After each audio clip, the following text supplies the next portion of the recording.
Donc les fourmis, c'est tendance, ce sont les nouveaux animaux de compagnie. Pourquoi ne pas faire vous-même votre propre fourmilière? Qu'est-ce que cela nous apprendrait?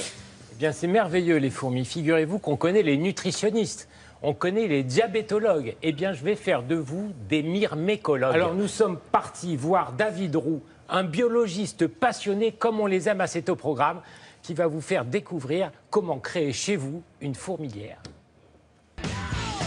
Des milliers de fourmis à la maison, pourquoi pas? Voici la nouvelle tendance, élever ces petits insectes extraordinaires.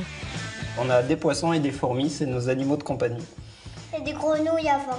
Oui, c'est vrai. La passion, c'était il y a une vingtaine d'années dans des bouquins à l'université qui expliquaient des choses croustillantes sur les fourmis, donc j'ai eu envie d'en avoir à la maison.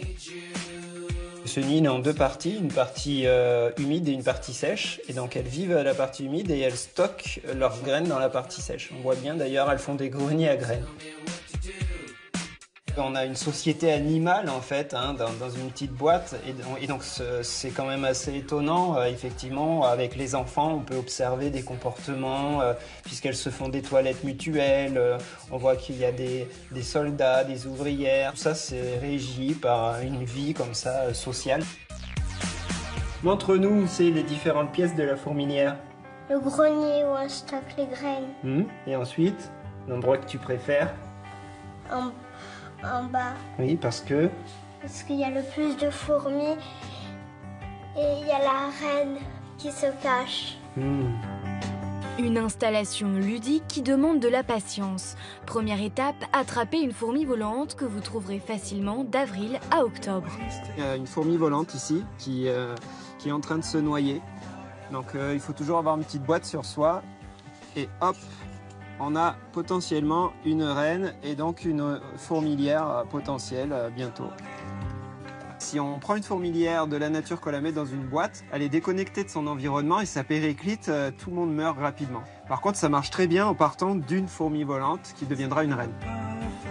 Si elle est fécondée, la fourmi s'arrachera les ailes. Gardez-la dans un tube avec de l'eau le temps qu'elle développe une petite colonie.